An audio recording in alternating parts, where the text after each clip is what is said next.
بسم اللہ الرحمن الرحیم۔ میرے بھائیوں اور بہنوں، آج جس دور سے ہم گزر رہے ہیں یہ دور فتنوں کا دور ہے۔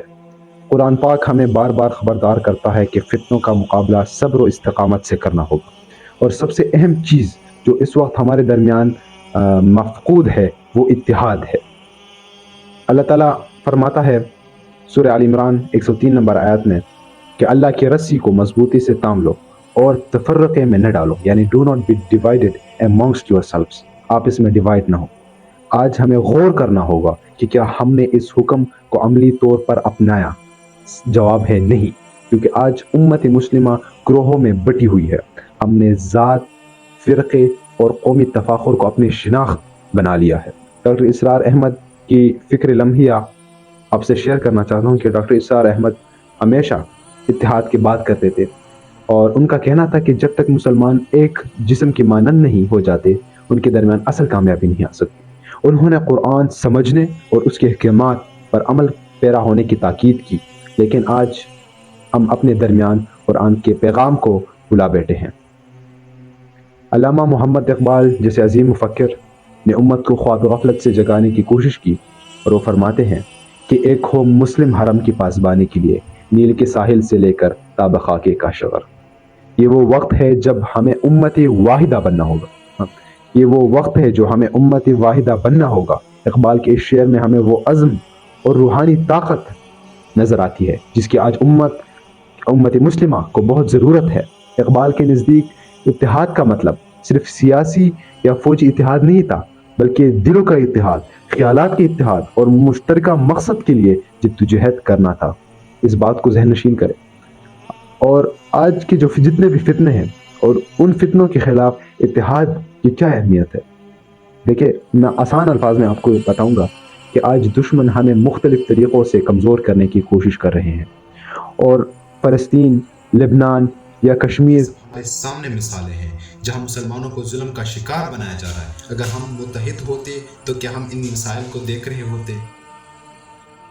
ڈاکٹر اسرار احمد نے ہمیں خبردار کیا تھا کہ دشمن ہمیں اندر سے کمزور کرے گا۔ اس بات کو ذہن نشین کرے۔ یہ آج سوشل میڈیا، موبائل فونز اور کلچر وار کے ذریعے مسلمانوں کو اپنے دین اور اتحاد سے دور کیا جا رہا ہے۔ اگر ہم اپنے عقائد، اپنی تہذیب اور اپنے دین پر ڈٹ جائے تو کوئی دشمن ہمیں شکست نہیں دے سکتا۔ اقبال کا ایک اور شعر جو ہمیں جھنجھوڑتا ہے، منفیت ایک ہے اس قوم کی نقصان بھی ایک، منفیت ایک ہے اس قوم کی نقصان بھی ایک ہے سب کا نبی، دین بھی ایمان بھی ایک۔ جب سب کچھ ایک ہے تو پھر یہ فرقہ بندی، یہ نسلی تعصب کیوں ہم ایک جسم کی مانند نہیں ہو سکتے؟ نبی کریم صلی اللہ علیہ وسلم نے فرمایا، بخاری شریف کی حدیث ہے کہ مسلمان آپس میں ایک جسم کی مانند ہے۔ جب جسم کا ایک حصہ تکلیف میں ہوتا ہے تو پورا جسم اس تکلیف کو محسوس کرتا ہے۔ ہمیں ابھی کچھ عملی اقدامات اپنانے ہوں گے، اور اسی عملی اقدامات کی بنا پر ہم اپنے آپ کو پروٹیکٹ کر سکتے ہیں، ایک پروٹیکٹیو لیئر کی طرح۔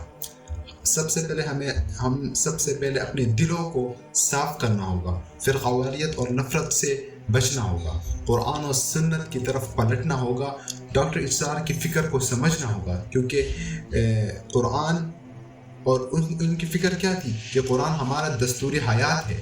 ہر مسلمان کو اپنی ذات سے اس اتحاد کی ابتدا کرنی ہوگی، اپنی ذات سے، پھر اپنے خاندان سے، پھر اپنے معاشرے سے، اور پھر پورے عالم اسلام میں اتحاد پیدا کرنا ہوگا۔ لیکن سب سے پہلے اگر ڈاکٹر اسرار کے زبانی الفاظ ہیں کہ اگر خلافت لانی ہے تو سب سے پہلے اپنے ذات میں لانی ہے، اس کے بعد اپنے خاندان میں لانی ہے، اس کے بعد اپنے معاشرے میں لانی ہے، اس کے بعد پورے عالم اسلام میں اتحاد پیدا کرنا ہوگا۔ یہ پیغام آج کی امت مسلمہ کے لیے نہایت اہم ہے۔ ہمیں دوبارہ عزم و ہمت سے اس مشن کی طرف پلٹنا ہوگا۔ یاد رکھیں اللہ تعالیٰ سورۃ المحمد 7 نمبر آیت میں اللہ تعالیٰ فرماتے ہیں، اگر تم اللہ کی دین کی مدد کرو گے تو اللہ تعالیٰ تمہاری مدد کرے گا اور تمہیں ثابت قدم رکھے گا۔ میں اپنے اس ویڈیو کا اختتام علامہ محمد اقبال کے شعر سے کروں گا کہ خود ہی کو کر بلند اتنا کہ ہر تقدیر سے پہلے، خود ہی کو کر بلند اتنا کہ ہر تقدیر سے پہلے، خدا بندے سے خود پوچھے بتا تیری رضا کیا ہے۔ جزاک اللہ خیر، والسلام۔ اس ویڈیو کو زیادہ سے زیادہ مسلمان امت کو پہنچائے، مسلمان امت تک پہنچائے۔ والسلام۔